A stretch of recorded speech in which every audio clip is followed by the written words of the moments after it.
For over 1,000 years, Constantinople stood like a jewel at the crossroads of Europe and Asia. It was the city of emperors, guarded by the mighty Theodosian walls so strong that no enemy had ever broken them. Generations called it the city that could not fall, but in the spring of 1453, that legend was put to the ultimate test. The man leading the siege was only 21 years old, Mehmed II, Sultan of the Ottoman Empire. He was not content with being just another ruler. He wanted Constantinople, not just as a prize, but as the very heart of his empire. He wanted to turn it into the capital of the world. To him, this was destiny. Inside the city was Emperor Constantine XI, the last ruler of Byzantium. His throne carried the weight of centuries, the final heir of the Eastern Roman Empire. Yet he ruled a land reduced to scraps. What had once been an empire stretching across the Mediterranean was now little more than a shrinking capital, surrounded by Ottoman territory on every side. His army numbered perhaps 7,000 men, a mix of local citizens, priests, and a few hundred foreign volunteers. Facing them were nearly 80,000 Ottoman troop soldiers, cavalry, elite janissaries, and engineers armed with the deadliest technology of the time. What gave the Byzantines hope was their wall. The Theodosian walls, built in the 5th century, were a marvel of military engineering. A triple line of stone and brick, with towers, moats, and gates, stretching for miles across the landward side of the city. For centuries they had stopped invaders: Huns, Persians, Arabs, Bulgars, even Crusaders. No one had ever truly broken through, but Mehmed brought something new: gunpowder. He had hired a Hungarian engineer named Orban who built him a cannon so gigantic it could fire stone balls weighing more than 600 kilograms. The Ottomans called it basilica. It took 60 oxen and hundreds of men just to move it into position. When it fired, the ground shook for miles around. The first blast tore a crater into the ancient walls, a sound that terrified defenders and attackers alike. For the first time, Constantinople's defenses had met a weapon they were not built to withstand. Day after day, the bombardment pounded the city. Yet the Byzantines refused to yield. At night, Constantine sent workers to repair the walls by torchlight, filling cracks with stones and earth.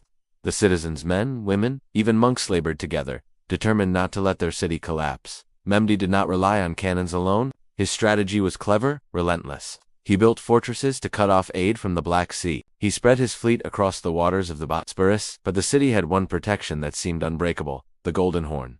This harbor, the lifeline of Constantinople, was blocked by a massive iron chain stretched across its mouth. No enemy fleet could pass. So Mehmed did the impossible. He ordered his ships to be carried overland. Using greased logs and sheer manpower, he had dozens of ships hauled across the hills behind Galata, then slid into the water of the Golden Horn on the other side of the chain.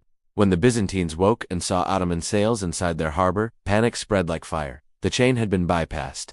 Constantinople was trapped from land and sea. Still, Constantine XI refused to surrender. His messengers had begged for help from Europe, Venice, Genoa, even the Pope. But Western rulers, divided by politics and religion, sent little more than words. A few ships of volunteers arrived, brave but too few to change the outcome. To the Byzantines, it felt like betrayal. Christendom had abandoned its ancient capital. As the siege dragged on, small victories gave hope. Byzantine fireships burned several Ottoman vessels. Raids pushed attackers back from weak spots. The city endured for nearly 2 months under constant bombardment, but fate turned in late May when Giovanni Giustiniani, the Genoese commander who had been leading the defense on the walls, was struck by a cannonball. Gravely wounded, he was carried away, and his soldiers' morale collapsed with him. The strongest point of the defense was suddenly broken. At dawn on May 29, 1453, Mehmed launched his final assault. First, waves of irregular troops stormed the walls, absorbing arrows and bullets. Then came heavier troops, pushing the defenders to exhaustion. Finally, the janissaries, the elite soldiers of the empire, advanced with drums and chants, disciplined and deadly. On the walls, Emperor Constantine fought with his men. Witnesses later said he tore off his purple cloak so that no one could tell emperor from soldier.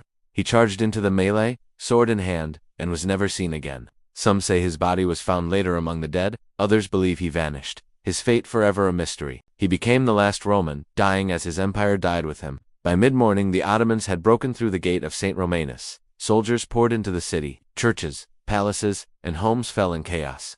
As tradition allowed, Mehmed gave his troops 3 days of plunder, but soon he stopped the destruction. He entered Hagia Sophia, the greatest church of Christendom, and ordered it converted into a mosque. With that act, Constantinople became Istanbul, the new capital of the Ottoman Empire. The consequences of that day rippled far beyond the city walls. The Byzantine Empire was no more. For Christians in Europe, it was a devastating shock, a reminder of division and weakness. For Muslims, it was a triumph, the fulfillment of a prophecy that one day, the city would fall to Islam. For the world, it was a turning point. The fall of Constantinople cut off Europe from old trade routes to Asia, pushing explorers to seek new paths. Within decades, voyages across the Atlantic began, leading to the discovery of the Americas. The Renaissance, fueled by Greek scholars fleeing the city, spread across Europe. The fall of Constantinople was not just the end of a city, it was the end of the Middle Ages and the dawn of a new world. Some saw Mehmed as a visionary, a ruler who turned a ruined city into a thriving capital. Others saw him as ruthless, his cannons tearing down a civilization.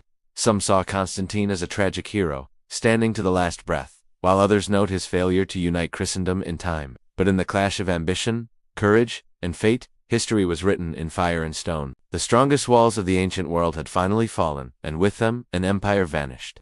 Thanks for watching Historic Capsule. Subscribe for more history you never learned in school.